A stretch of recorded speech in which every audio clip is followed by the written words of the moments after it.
everyone for joining us for our next session. If you wouldn't mind going to the next slide.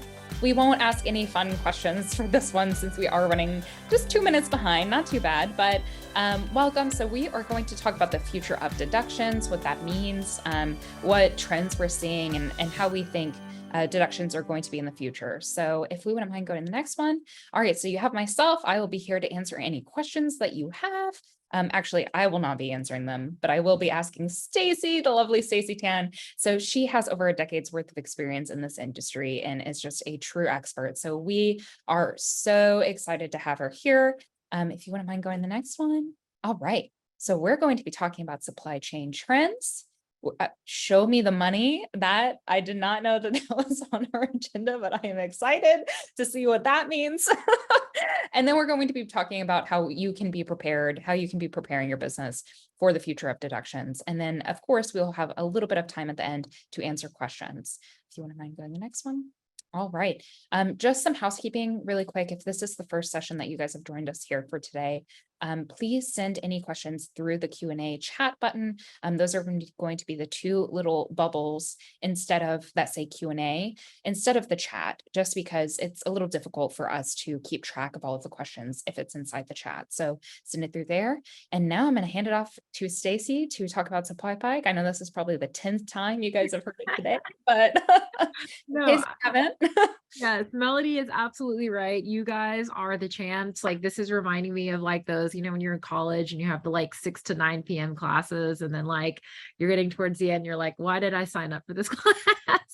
But hopefully you guys are getting a lot of good information from the Supply Pike team. And, you guys are having fun learning about deductions all day long. So as Melody mentioned, we are so sorry if this is the 10th time you're hearing this today, but we really wanted to make sure that we did a very quick introduction in case for some of you guys this is the first session that you are joining with us.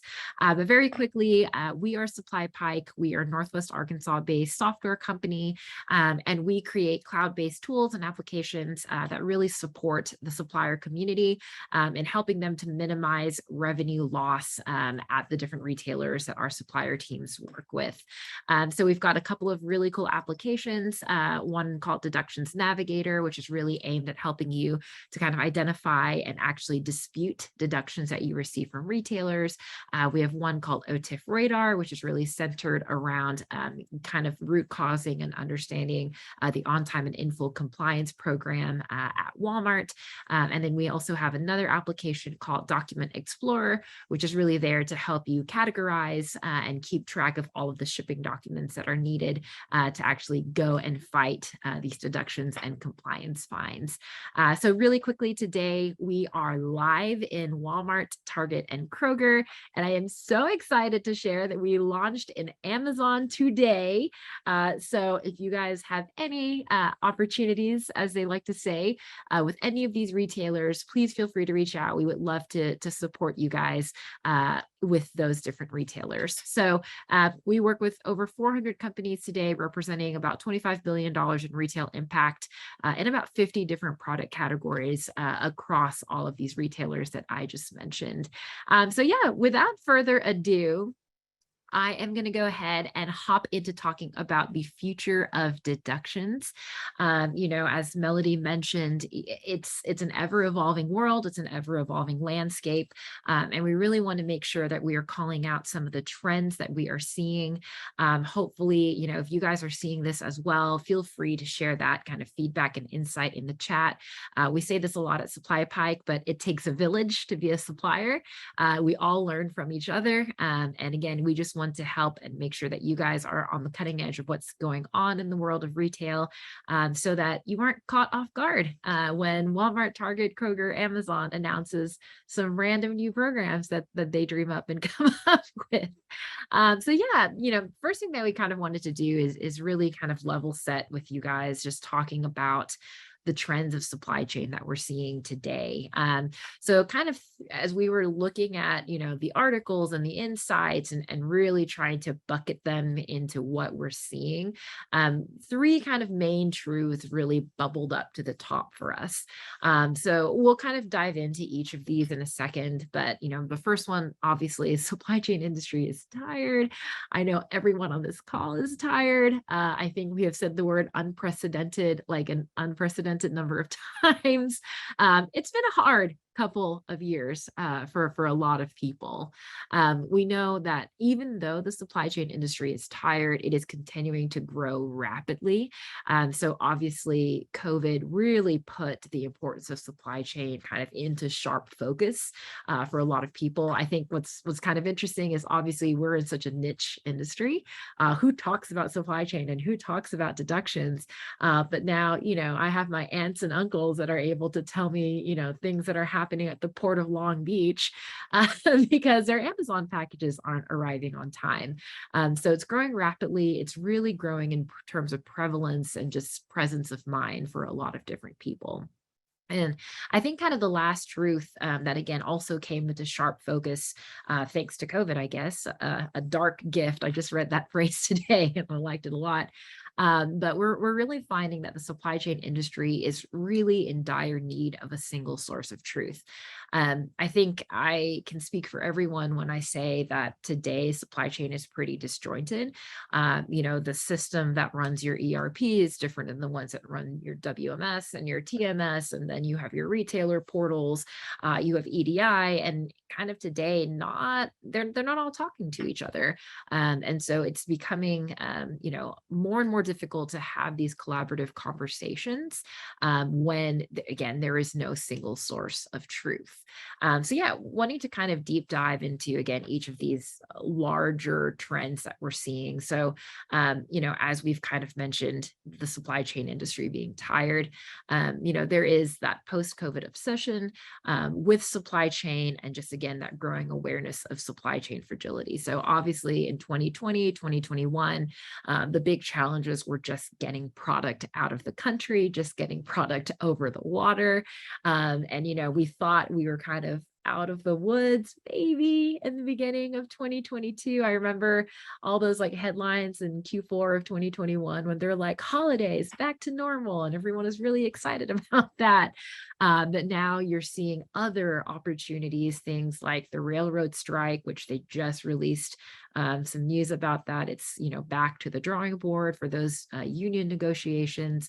Obviously, we can't look past the Russia-Ukraine war that is kind of going on right now and escalating in terms of potential risk. We're seeing more and more retailers continue to crack down on suppliers. Things like the OTIF threshold is increasing. The SCOEP phases are continuing to be rolled out at Walmart. Both Walmart and Amazon have recently announced kind of fuel charges along with all the other existing programs that are happening. It's becoming a precarious place for a lot of suppliers to be. And it's, again, as I kind of mentioned, really important to understand how each of these different trends is really playing into your supply chain and what that might mean for how you are thinking about operational excellence at your company. I kind of mentioned earlier that growth is rapid, no sign of slowing down. We know that the market size was valued for supply chain at about $10 billion in 2020. And it's projected to almost double in size by 2028.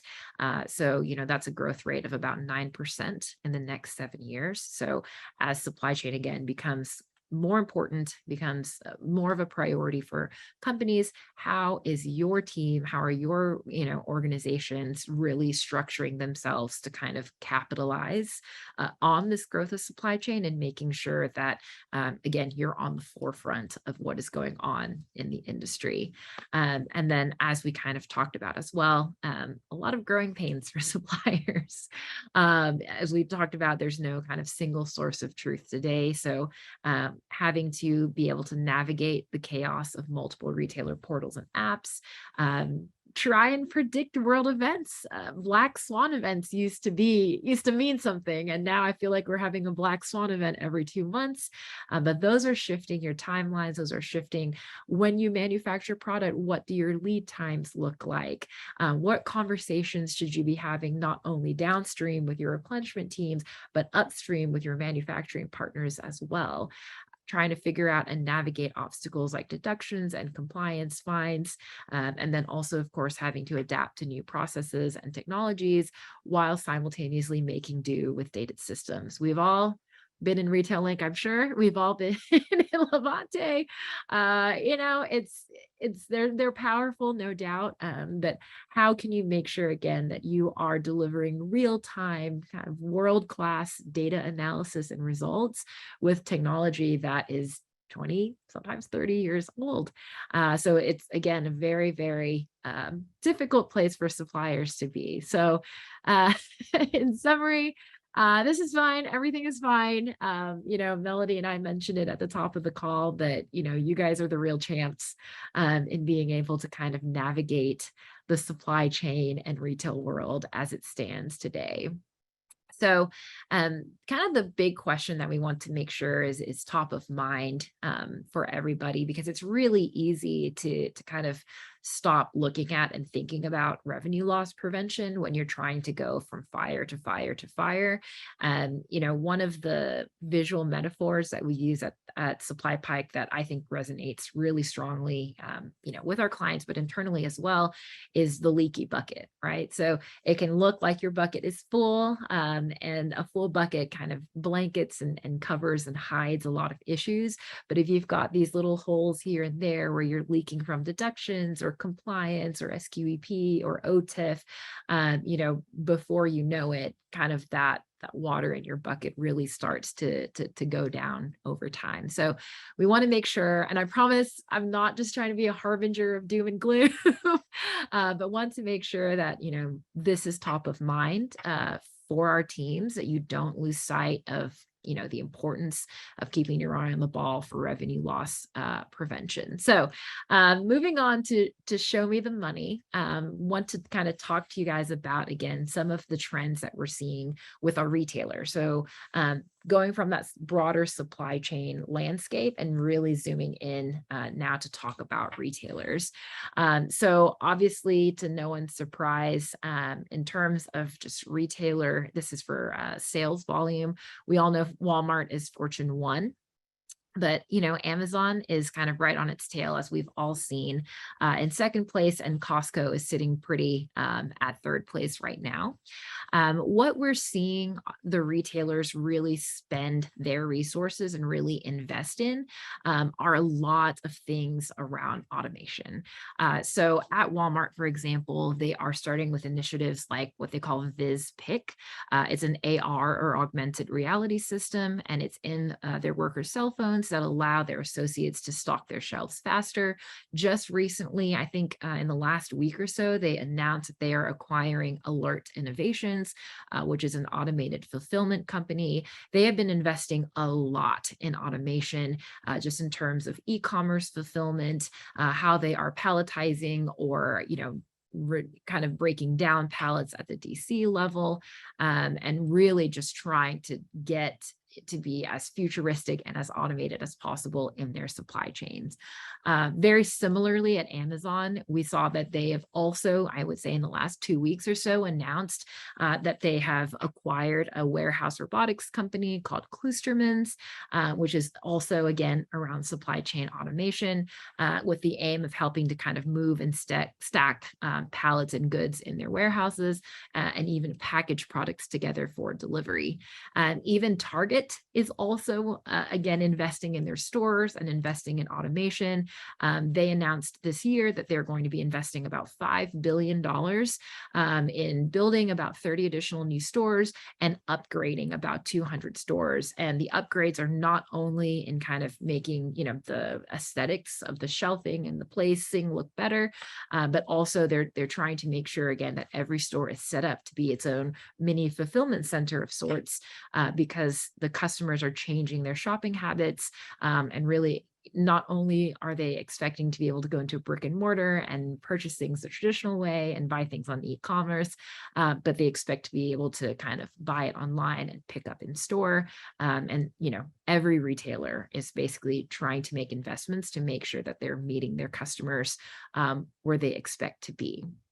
So obviously, when you think about how these retail trends and investments are affecting deductions, you can see things like automation. So Walmart, for example, we talked about how they're automating their DCs. Programs like SQEP, which is a compliance program around barcodes and labeling, kind of goes hand in hand with that, right? So if you want to be able to use automation and robots at the DCs, the barcodes have to be perfectly scannable. The labels have to be readable no matter, kind of where they are on the box. And so programs like SQEP, like OTIF are getting, beefed up and introduced in order to allow these retailers to really lean into these compliance trends. Virality is also something that Walmart, for example, is really trying to lean into. We had a really, really great in-person event in Bentonville a couple of weeks ago where we talked with the Walmart leadership team about a couple of new initiatives that they're introducing called Item Swap and Quick Mods. And we've got a slide about that in a minute. But essentially, Josh Tubbs, who helped lead that session with us, said that the goal is that the Walmart shelf is going to mirror the website in terms of appearance and agility. So as we know, Walmart.com as an example, you can switch the position of items at any time, depending on what's trending, depending on who's paying for ad space. And so the goal with Item Swap and Quick Mod initiatives is that Walmart will be able to do the same thing, but at the brick and mortar level in stores. And then, of course, I think kind of the word on everyone's mind lately is inflation. We know that prices are continuing to increase, margins are continuing to get squeezed. And so as a result of that, we have seen, as I mentioned earlier, companies like Walmart and Amazon introducing things like fuel surcharges, the collect pickup program, in order to try and, kind of tamp down these closing margins and allow them to maintain the profitability that their shareholders have come to expect.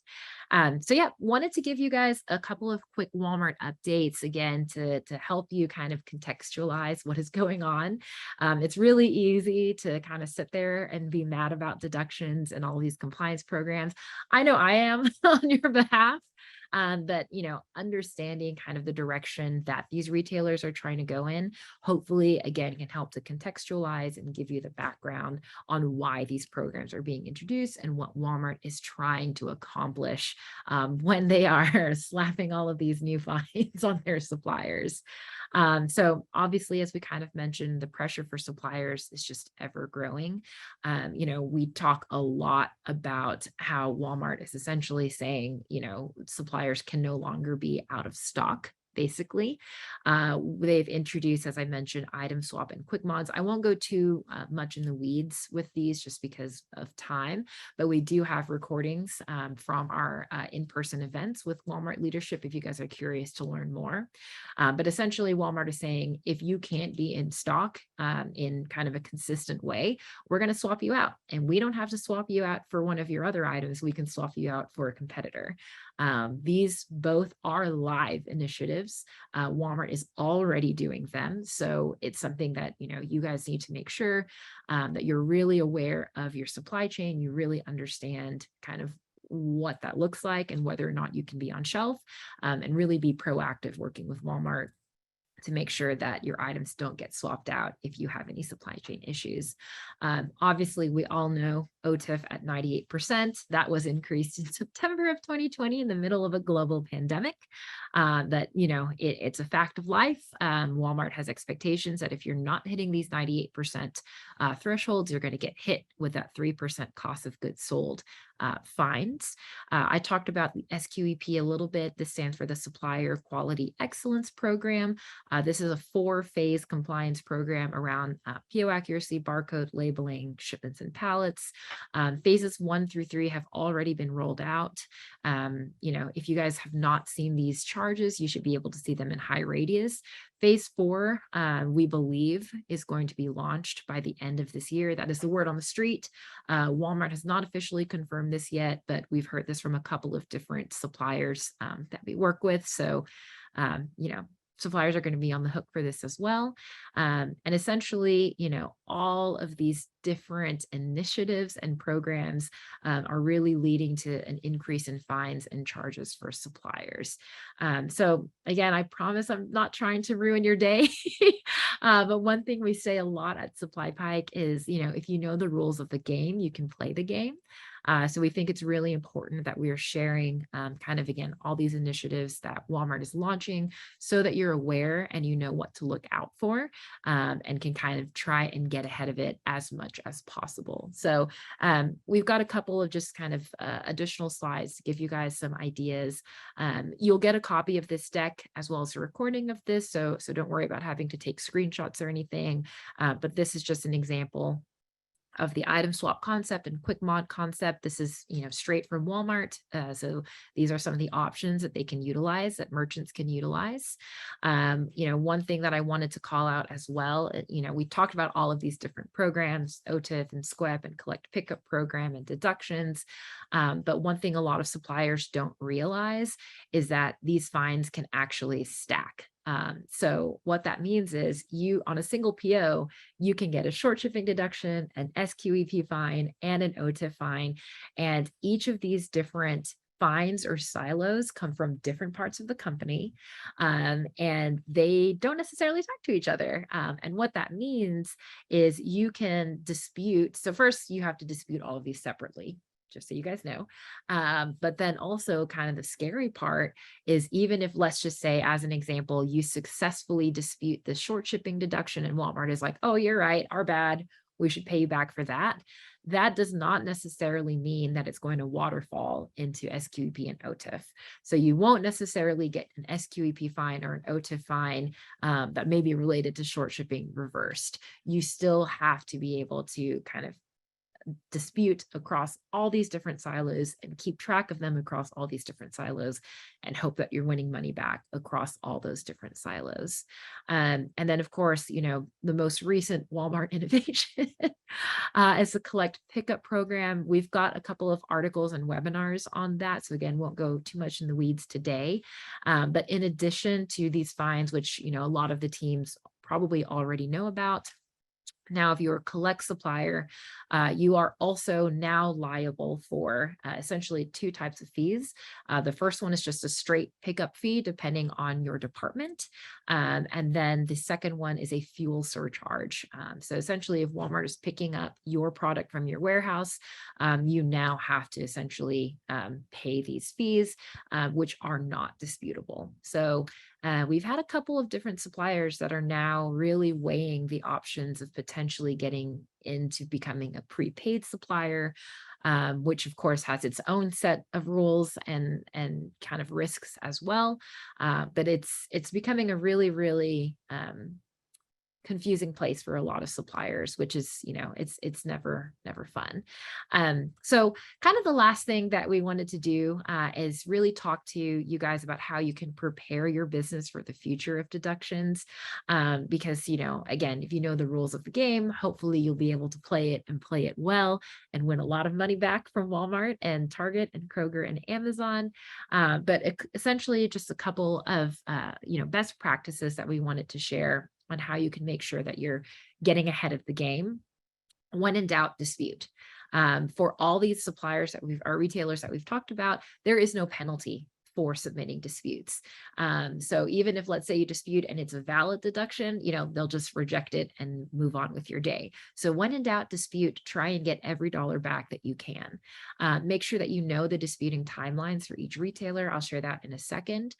Really recommend that you guys join different supplier groups and use free resources to fight deduction. So as an example, Walmart has an amazing supplier group on Facebook. I think there's like 14,000 members. It's called the Walmart Supplier Support Group. which the name is very apt, that you can join there and kind of see all of the chatter and discussion. A lot of extremely helpful people, some free resources. Of course, you guys can always lean on Supplier Wiki, which is the Supply Pike's educational arm, to get information about deductions and kind of best practices there. Really play offense with the varying retailer initiatives, kind of make sure that you understand again what is being rolled out and when. And then of course, we would always recommend invest in the services and tools that align with retailer automation. These initiatives aren't going away. They're just not. Walmart and Target and Kroger and Amazon are continuing to get stricter and stricter with their fines and with their programs. And our advice is try and get ahead of it, as we kind of mentioned, rather than hoping that they will go away and then a year from now you're a year behind. So really kind of think about where you can best deploy your resources and where you can best use automation or software to really help you get on top of the more tedious manual work.